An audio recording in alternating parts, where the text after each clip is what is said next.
Marie! Marie! What? Babe, can you go get me some more Cubanisto? I don't have any more Cubanisto, please. Pardon? Mais ça va pas ou quoi? Mais va le chercher ton cubanisto! Et lui, non? Il est fou, j'y crois pas. Mieux.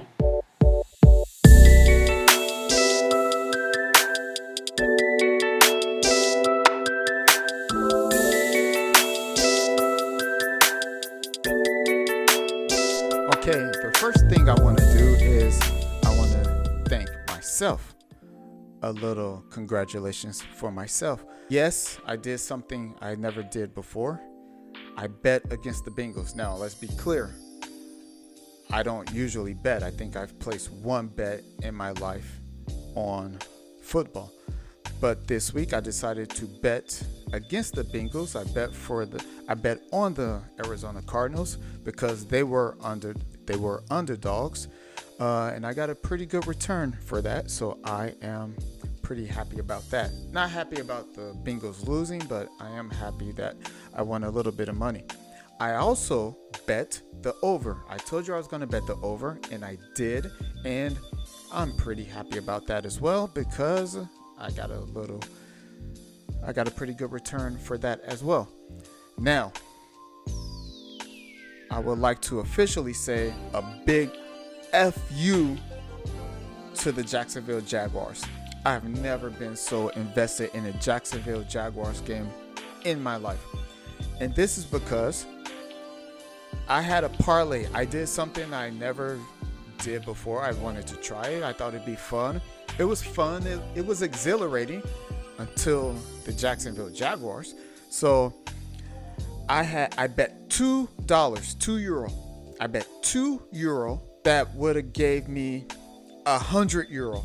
So basically $2. I made a $2 bet that would have won me $100. And I was one game away from having that $100.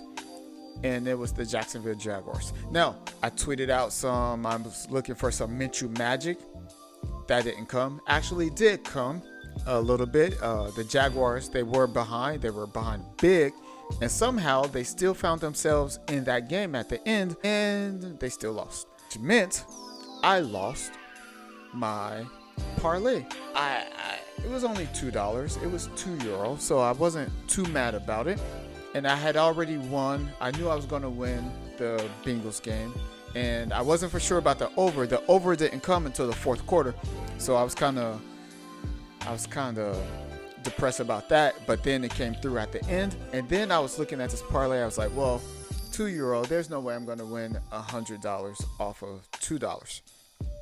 And I damn near won $100 off of $2. If it weren't for those damn Jacksonville Jaguars.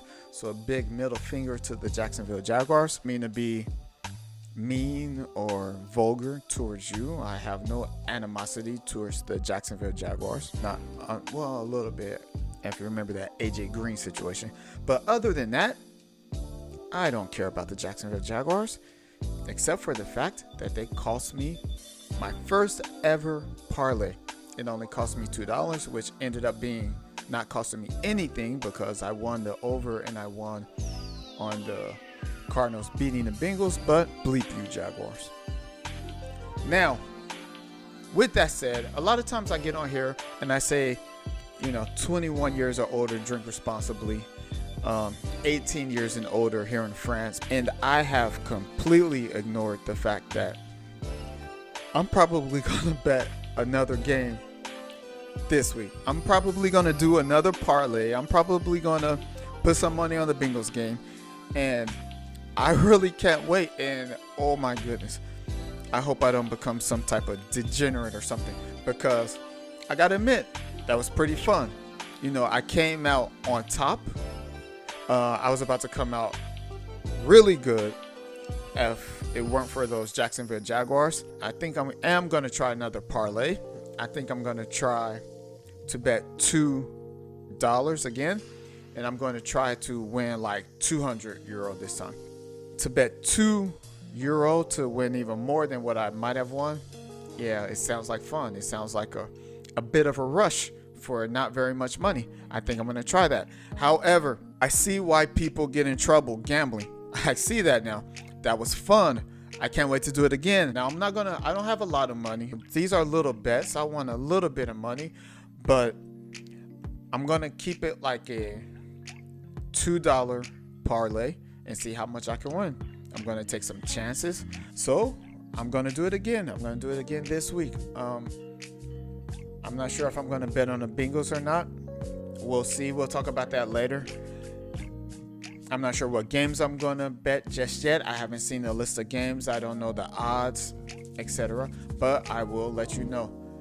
However, that was fun. That was fun. $2 almost won me $100, except for those damn Jacksonville Jaguars. Now on to the Cincinnati Bengals. Of course, they lost to the Arizona Cardinals, and here I go talking about betting again. That numbed the loss. Like, I bet for the Cardinals to win, and when they won, I didn't feel as bad about the Bengals losing. I'm not sure I want to make that a every day, every week thing with my Cincinnati Bengals, but it did numb the loss. It numbed the feeling of losing just a little bit. It helped a lot, more than a little bit. It helped a lot. Anyway, since that game, since we are now 0-5, the conversation has kind of moved in Bengaldom to who can we trade? Who can we get rid of? First of all, I don't think we will trade anybody. We're not big on trades, especially mid-season trades. It's not the Bengals' MO, but one of the names that keeps getting thrown around is AJ Green. I'm going to say no. Let's not trade AJ Green. There's a few reasons why I don't want to trade AJ Green. The first is, let's say we keep going in the direction we're going, because if you don't know, we are the number one pick as of right now. I think the Bengals would go quarterback if they get the number one pick, but let's say the Bengals draft a quarterback. They fall in love with somebody. I would love to pair that quarterback with AJ Green. And let's say that quarterback, they plan on him sitting out the first year. I would love to pair Ryan Finley with AJ Green. This is all predicated on AJ Green re-signing. I would want to keep AJ Green, and I would want to have one of the best wide receivers in the NFL to play with a new young quarterback, either Ryan Finley or your draft pick. Another thing that people have started talking about is, yeah, but I would love for us to trade AJ Green to the New England Patriots, for example, because he deserves that. And I get it. AJ Green deserves to be on a winner. He's been nothing but professional this whole time here in Cincinnati. He's done everything they've asked him to do. He hasn't complained. He's been one of the best receivers in the league since he got drafted. I would love for AJ Green to win a Super Bowl. But how about making your organization a team that could eventually win the Super Bowl? Now, you hear it all the time. You don't get better by trading your best players. And I get that. You don't get better by trading your best players. Keep AJ Green and try to find some other ways of improving your team right away in these next 2 to 3 years of the contract, which will be, I don't know, around 3 years for AJ Green. Try to turn your team around in those 2 to 3 years. Become the type of team that AJ Green wants to play for. Become the type of team that you want AJ Green to be traded to. Now, I know that's a big ask with this organization, with the Brown family, with Mike Brown, how he does things. I get it. I understand. But it's nice to be like, all right, let's trade AJ Green to the New England Patriots so he can go win him a Super Bowl. I get that sentiment. Trust me, I understand it. But just once, I would love for the Cincinnati Bengals to be that team where we look at them and we go, oh, they got something going on over there. Oh, they're looking better. Oh, well, what's this? They have a hotshot new young quarterback. They have a hotshot new head coach. They they have some things that are looking up. Maybe Mike Brown retires. He hands over control to his daughter, to Katie Blackburn. Maybe there's something. Become the team that you will want AJ Green to be traded to. Now, I get it. The New England Patriots are in a better position now than the Cincinnati Bengals, but have a plan. Have something in place. In the next 2 years, be that team that you will look at and you will go, a young up-and-coming team. Trade him to the Cincinnati Bengals because they look like they know what they're doing. Trust me, I get it. I know. It's not, I know how ridiculous that sounds. Trust me, I do. But I can hope that the Bengals actually become that type of team, right? I can hope. I can dream. Yeah, maybe we should trade him. Another reason I'm not too keen on the Bengals trading AJ Green right now is that, do you really trust Duke Tobin to make the right picks? I would almost rather just have AJ Green, a superstar wide receiver. Yeah, he's on the back nine of his career, but a superstar wide receiver who's going to be better than anybody that the Bengals might actually draft.